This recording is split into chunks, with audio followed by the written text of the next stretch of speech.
Hi, friends, and welcome to the Out of OCD podcast, your source for understanding and managing obsessive compulsive disorder. This podcast explores the realities of OCD, personal stories, treatment approaches, and tips for breaking free from those often debilitating intrusive thoughts and compulsive behaviors. I'm your host, Dr. Toy Hirschman, not a therapist, but someone who has also lived with severe OCD and co-occurring disorders. Please join me for real stories, pro tips, and a sometimes humorous look at busting through OCD. Let's get started kicking OCD out of our lives for good.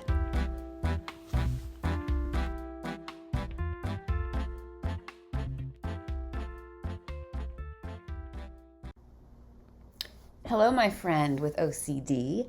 I want to ask you something and see if it applies to you. Do you have all or nothing thinking?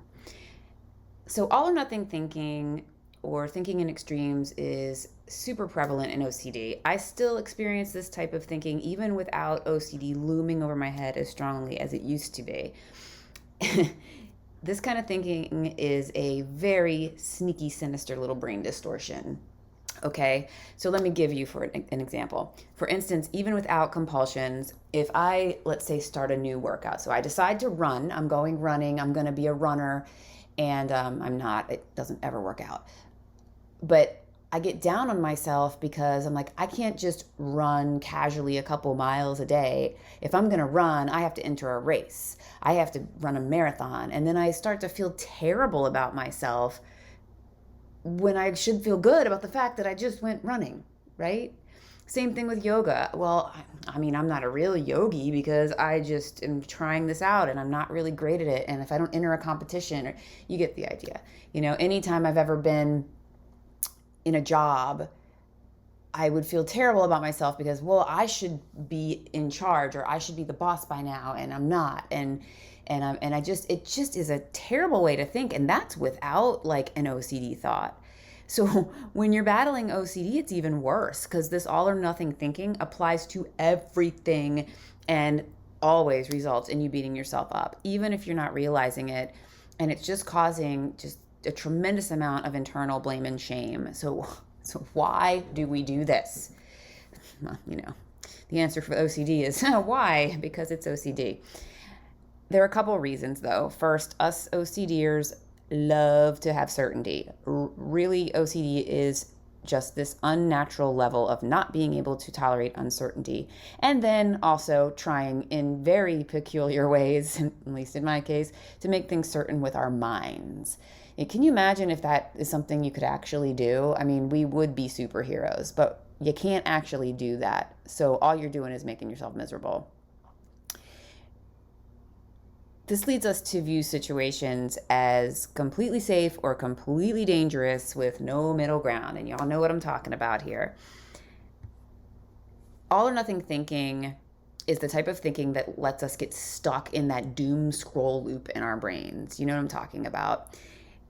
Where you have to get your compulsion just right to fix your thought or to fix it. Okay, for me, this would look like a never-ending series of chanting and walking up and down the stairs to prevent someone from dying, for instance.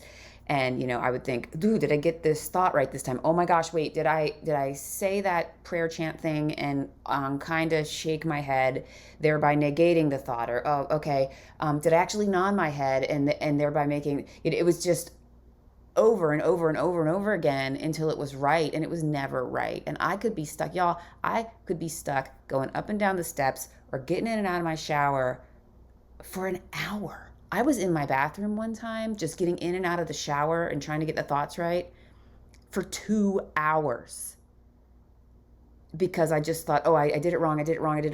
It was absolutely horrible.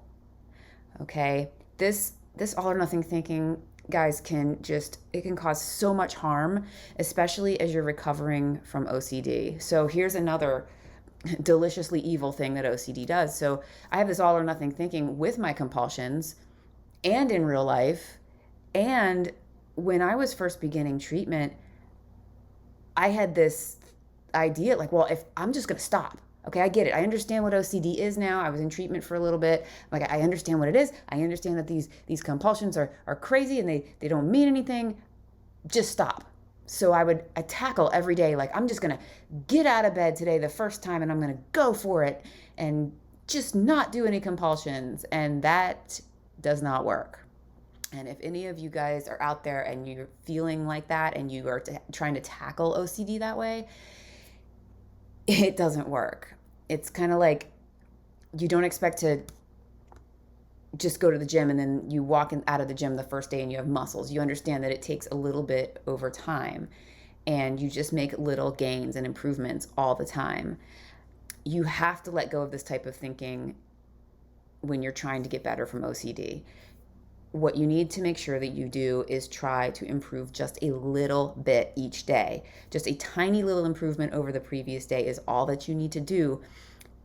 If you resist one compulsion today, resist two tomorrow, and so on and so forth. And count it as a win. I know that that's hard to do. Trust me, I know.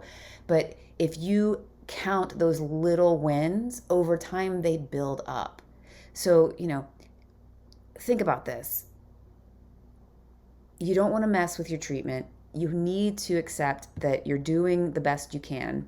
And so if you are seeing a therapist or coach and you find yourself in this pattern, please talk to them about this and work with them to come up with a concrete plan to tackle your OCD a little bit at a time. Your therapist might already be doing this, but if not, you need to get on board with this. It's incremental. It's incremental improvements every single day. A great way to do this is to use a tracker. You have, a notes app on your phone maybe. Just get a little flip book. I had like a little cute little flip book thing that came with a pen attached that I found at Walmart for like $3, and it was so nice to just be able to track things. But there's also apps out there. There are tons of tracker apps. You could, make one fit or work with your OCD. Actually, even one of my favorite people in the OCD space, Allie Grayman, has a great app that she created. So you could even use her app as well. Also check her out if you haven't already. She's great. If you're like me, you have this OCD brain that bullies you and makes you feel horrible about yourself. You may even be super successful in real life, but your OCD is constantly telling you otherwise. That's part of that all or nothing thinking, y'all. Trust me. This thinking pattern will only make your recovery worse and make you feel worse. So instead, try to reframe your treatment and celebrate your little wins every single day. If you have a setback one day, it's okay. Don't dwell on it. You can work on it again the next day. Think about it like this. If you got 1% better each day, you would be in really good shape in a few months, right? You would be in really good shape. And even if you stretch it out a little bit more and you get 0.5% better, doesn't that sound great? Like you all you have to do is 1%, 0.5%, 0.25%, just anything better than the last time, and you are on your way. So it is really possible to get out of OCD and live a life of your values and not a life that is slave to this OCD monster. So thank you for listening. I love you all. Bye.